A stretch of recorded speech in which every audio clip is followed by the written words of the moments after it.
Tonight, the great Christmas getaway. Jingle bells, jingle bells, jingle all the way. As thousands of Scots take to the air, road, rail and sea, the Met Office warns of widespread travel disruption as the weather worsens. I'm excited to see my dog again and my family. Yeah. It's one of the busiest travel weekends of the year so far, and I'll be bringing you all of the very latest. Also making the headlines, the 3 Scots facing extradition to Canada in connection with the death of a restaurant owner following a row over a bill at a curry house in Ontario. It's a trophy reclaimed. In sport, both managers speak out after the continued fallout from the Old Firm League Cup final. And I'm about to reach a new house here at Glasgow STV. And the Christmas carnival gets underway! I'm John Mackay. This is the STV News at 6.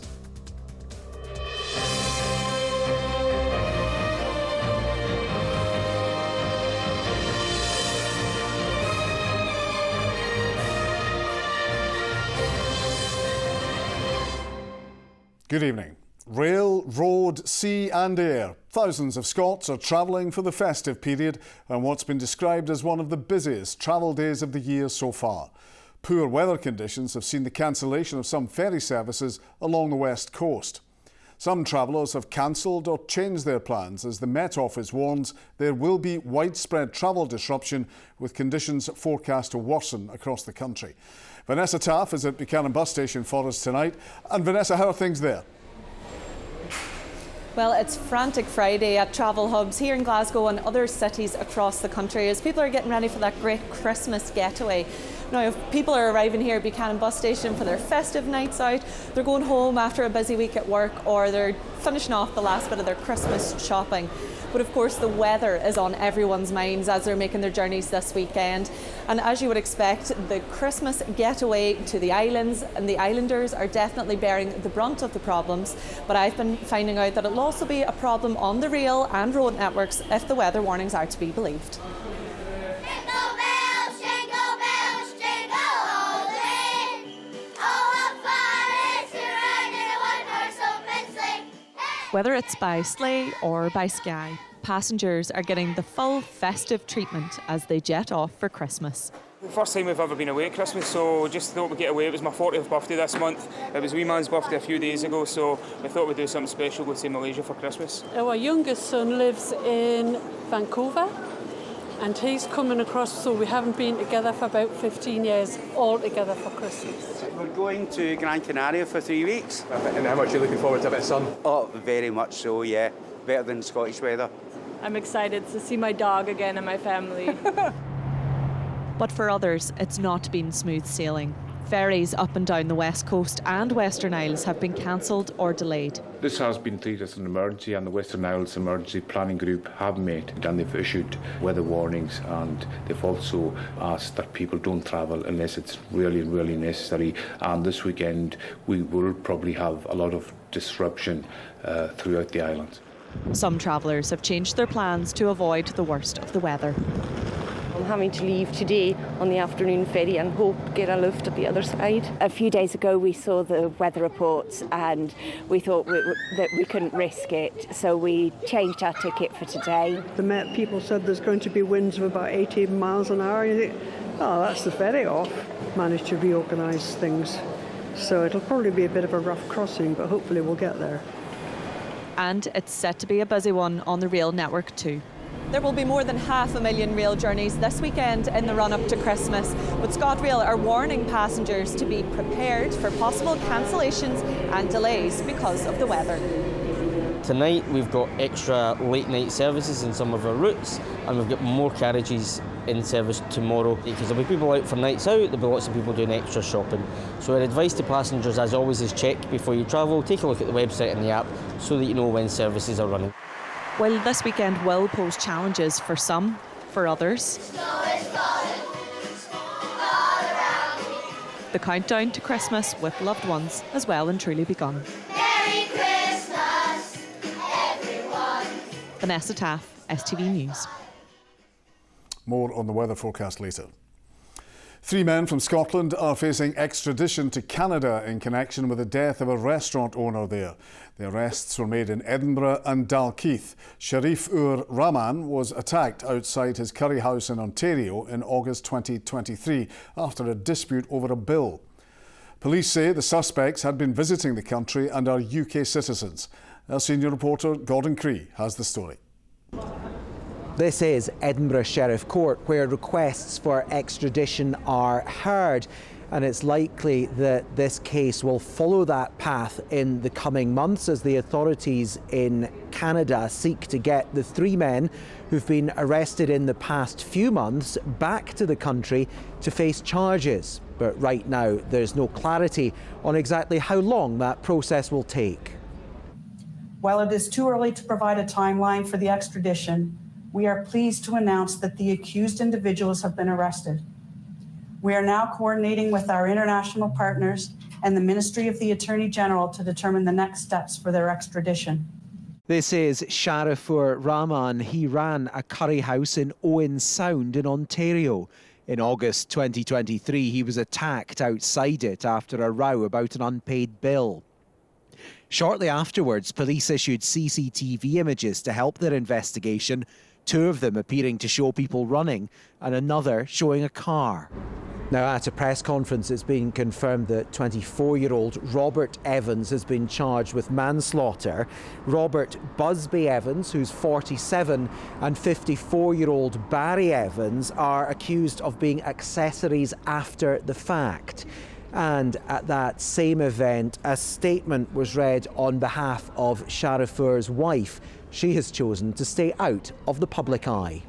Although it is a complicated case, I have faith in the rule of law. I have been waiting patiently since August 17th, 2023, and I believe justice will be served for my husband. In addition, I am thankful to the community for the support we have received. This has clearly been a complicated and long-running investigation on both sides of the Atlantic. We're likely to hear more about the case as the next steps play out in the weeks and months ahead. Gordon Cree, STV News, Edinburgh. A retired nurse says she feels let down after being refused an allowance to help her family care for her. Agnes Wardlaw from Glenrothes in Fife was diagnosed with Parkinson's disease after returning to Scotland from Cyprus, where she'd spent 13 years of her retirement. She's now been told she does not qualify for attendance allowance due to being out of the UK for more than 2 years. Her family say they are financially and mentally drained by trying to navigate what they say is a confusing benefits system. Vanessa Kennedy reports. Agnes spent 3 decades of her life caring for others when she worked as a nurse in Fife. She then moved to Cyprus, where she spent 13 years before her own health took a turn. She returned to Scotland in September and was diagnosed with Parkinson's disease. Now it's Agnes who needs help. Her mobility and memory problems are so severe, her son James has had to quit his job to be her full-time carer. He and his partner say that's having a huge financial and emotional impact. We've not had a day or night off now in 3 months, so we're juggling everything, like stress, all these phone calls to every person we possibly can to try and get help. James and Stephanie say they've been told that because Agnes has not lived in the UK for more than 2 years, she isn't entitled to attendance allowance, a benefit to help with extra costs associated with having a disability or health condition severe enough that you need someone to help look after you.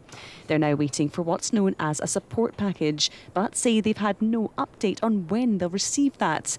They say they've been left feeling confused by the benefits system. We just feel very let down, really let down. Like, James and I are still actively British taxpayers. Agnes paid her tax for over 30 years and she's also receiving state pension and is still a British citizen on top of that. The government has done nothing for me for what I've put into them, which is quite a sore point. The Scottish Government says it can't comment on individual cases, but that people can check their eligibility criteria for a range of benefits, including residency requirements, online. With Christmas just days away, Agnes and her family can only wait and hope for some clarity through this troubling time. Vanessa Kennedy, STV News. Other stories, in Calmike says the long-awaited Glen Sannox ferry will enter service next month. The vessel was handed over 6 years later than planned to the procurement agency CMAL in November. The building of the Glen Sannox and its sister ferry, the Glen Rosa, has been a matter of controversy due to extensive delays and huge cost overruns. A 23-year-old Irishman has been charged with trying to smuggle migrants through the Loch Ryan ferry terminal. Patrick McKinney was arrested on the 11th of December by the Home Office. He was suspected of facilitating the illegal entry of 14 Albanian migrants who were hidden in a livestock wagon in unsafe conditions. McKinney has been charged with 14 counts under the Immigration Act and 1 count of culpable and reckless conduct. More victims of crime are to receive support through fines paid by offenders. Child victims, rape survivors and those who have suffered domestic abuse are among those who will benefit. This can include help with essentials like food and clothing and emotional support. But academics warn there are still inequalities that need to be addressed. Here's our political reporter, Laura Alderman. This cafe in Edinburgh is a lifeline for young people. It's here, they say, they have a safe space to go to when they need it most. I was so scared. I didn't want to tell anyone, but I knew I had to tell somebody. I had to reach out to somebody, and they've just been there every step of the way. There's been no judgment. They've really encouraged me to get back out into the community and get back to myself. And it's okay. None of this was my fault. This organisation is one of 12 to have benefited from a fund where criminals are made to pay to support victims. When an offender is found guilty and made to pay a court fine, they're also made to pay a victim surcharge. This money is then distributed to organisations like this one, with more than £1 million being handed out already. Vivian's family relied on this support for their young daughter. She can still get up through the night, being quite scared. She can be quite scared if she sees someone that maybe looks like the offender. Our daughter was 11, so you then fall through this initial fall of cracks as to where to go for support. CAMS is an amazing service as well. Again, it's a 2-year waiting list. When you're in something like that, you really need the support there and then. There's concerns funding pressures could limit services for victims of crime. The Scottish Government are trying to do a lot of justice reform at the moment and put victims at the heart of the justice system, so it's vital to be having these conversations and how we can improve things. The number of victims of crime in Scotland has halved since 2008, but academics warn there are still inequalities to be addressed. For people, particularly young people who experience financial hardship, for people that are in unstable accommodation, and for people that are living in poorer areas, we know that their likelihood of being a victim actually hasn't gone down. So there's more, I think, to be done to recognise some of the areas where, although we have a good news story on one side, we still have some issues to address. Those issues are a firm priority for victims and those working to support them. Laura Alderman, STV News, Edinburgh. Other stories in the West, and Scotland's biggest teaching union will ballot members over potential strike action in Glasgow. The EIS will open its ballot on the 6th of January as it looks to pressure the council into reversing cuts to teaching numbers passed earlier this year. Cases of flu, RSV and COVID have jumped in Lanarkshire. The region's health board is urging people to avoid visiting their loved ones in hospital if they have any signs of an illness, such as cold or flu, or are experiencing symptoms like diarrhoea and vomiting. Charities are warning they face a perfect storm of rising costs and a lack of funding, which could force many to close. One organisation supporting disabled people is looking at making almost half of its staff redundant after dipping into reserves to pay higher bills. Others say they will struggle to afford the increase in employer national insurance contributions announced in the UK government budget. Our political correspondent Ewan Petrie reports. Harley has been part of the Glasgow Disability Alliance for the past 6 years. A charity that connects and supports more than 5,000 people across the city. They've helped with social care, they're catching us where we're falling through the cracks. But many here fear this year's Christmas lunch will be the last. While costs continue to rise, funding remains static. Almost half of its staff are now facing redundancy, cutting services that people here have come to rely on. GDA absolutely saved my life and have continued to just change my life for the better. To being in a room full of other disabled people is so empowering, and to have your voice heard. GD has helped me find the strength to push for change. It is the glue that connects you to all the dots when it comes to disability. You have this I am not alone feeling. The charity believes there has been a lack of prioritising disabled people amid competing demands on finances. The rise in employer national insurance contributions is also adding thousands to its bills. On top of that, we are also paying a cost of living increase that's come out of our reserves because it's not reflected in the Scottish Government grant. We're having to top up our rent from our reserves. We're having to top up the activities that we're providing to disabled people for our reserves, but you can only spend reserves once. You can't keep doing that.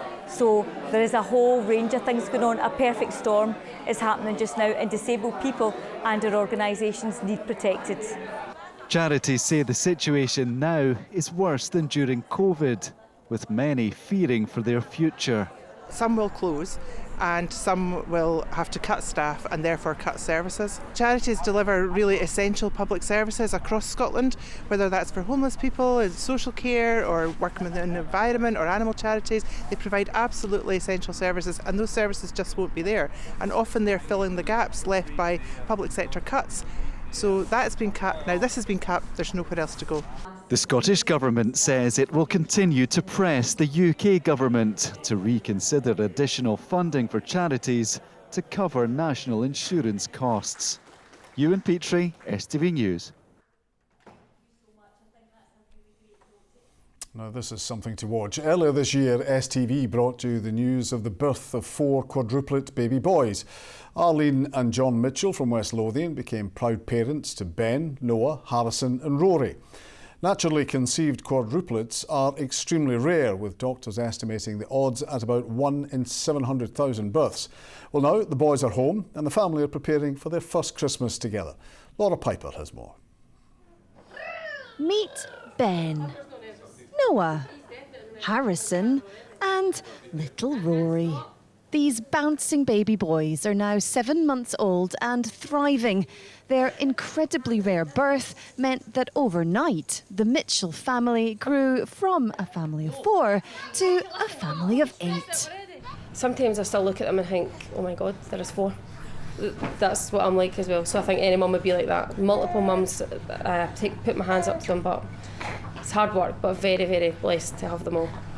During the day, they're in routine for the bottles, they all cry, so they know when it's bottle time. Night time as well, they're all ready for bed at 5:45 every single night. And yeah, just that seems to be going really well. The brothers were born by a planned caesarean section in Edinburgh when Arlene was 30 weeks pregnant.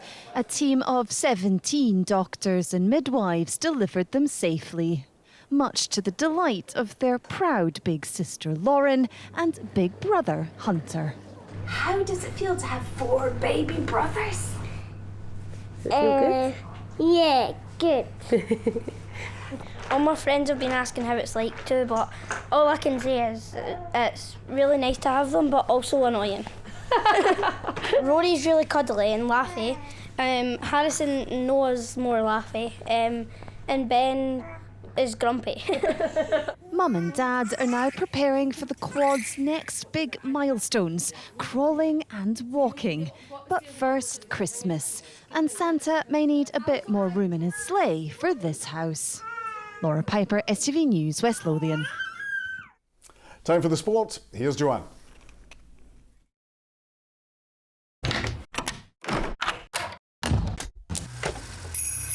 STV Sport, sponsored by C.R. Smith this Christmas. Good evening. Philippe Clement says the whole of Europe has been talking about last week's League Cup final penalty controversy, and he hopes that officiating standards can be raised for the good of Scottish football. Celtic boss Brendan Rodgers says his focus is only on winning trophies. Jamie Borthwick reports. A week of dealing with Hampden hurt. Philippe Clement spoke on the phone with Willie Collum this week, where the SFA referees chief admitted Rangers were denied a clear penalty in the shootout loss to Celtic. It doesn't help in the end for the result, because it's a game decisive moment. But we appreciate the honesty, for sure. And everybody in the club hopes that that Willie is not alone in his fight to get standards better, but that everybody also at the top of the SFA also have the same ambition to make things better, that these things cannot happen, because it's not only for Rangers or for every team losing a game like that, but it's also for Scottish football really bad advertisement. And all of Europe have been talking about that. For Brendan Rodgers, after lifting his 10th trophy with Celtic in his 20th derby in charge, he maintains his sole focus is on winning. There's always a narrative of something after the game, whether it's ascended, whether someone should have been sent off or not, or whether it was a goal or not, or whether it was a penalty or not. Even when the penalty's offside, it's always going to be that way. And like I said, there's always a narrative that surrounds these games, whichever it is. But what's most important is, from a manager and your team, is you go there and you win. And that's what we've done. Celtic look to maintain their 9-point lead at the top of the Premiership when they travel to Dundee United on Sunday. Rangers, who are 2 points behind Aberdeen in third, host Dundee at Ibrox tomorrow. Jamie Borthwick, STV Sport. James Penrice says every game is now massive for Hearts as they try to escape the relegation battle following their exit from the Europa Conference League. It's massive. Every game now is massive. With the position we put ourselves in the first half of the season, it's not been good enough. And just that's all we can do, is we can go and correct the wrongs. You go through little sticky periods, tough periods, and if you do come through that period, which I'm confident this group will do, then you'll be better for it. Hibs striker Dwight Gale has revealed he's preparing to retire at the end of the season. The 35-year-old former Crystal Palace and Newcastle forward, who netted for Hibs against Ross County last weekend, is set to lead the line for David Gray's side away to Aberdeen tomorrow. My body's starting to break down a bit, and it is likely that I might pack it in, to be fair, but I've been thinking like this way in terms of, like you say, the enjoyment for the last 2 years now, where before each game and stuff, you're just thinking that this is potentially one of your last ones, so to try and enjoy it. On to rugby now, and Glasgow Warriors welcome back captain Kyle Steyn from injury for Sunday's derby against Edinburgh at Hampden. Edinburgh head into the match as underdogs, but head coach Sean Everett is confident their attack will pose Glasgow problems, while Warriors boss Franco Smith wants them to lift their standards even higher for the 1872 Cup doubler header. Our objective is not just to beat, is to win every game, but it's not just to beat Edinburgh and the two derbies. We want to really keep on performing well and become the best we can be, and that includes this weekend. You know, we must, as a team, play to our standard and even, you know, try and lift that. If we want to compete going forward, some special efforts is necessary. The team's, you know, in good form at the moment, not only from a defensive point of view, but the attack has grown tremendously over the last, you know, probably a couple of months. Yeah, the 1872 Cup is a really special derby between Glasgow and Edinburgh. Players are always looking forward to it, but we mustn't lose sight of the fact that the URC is also important.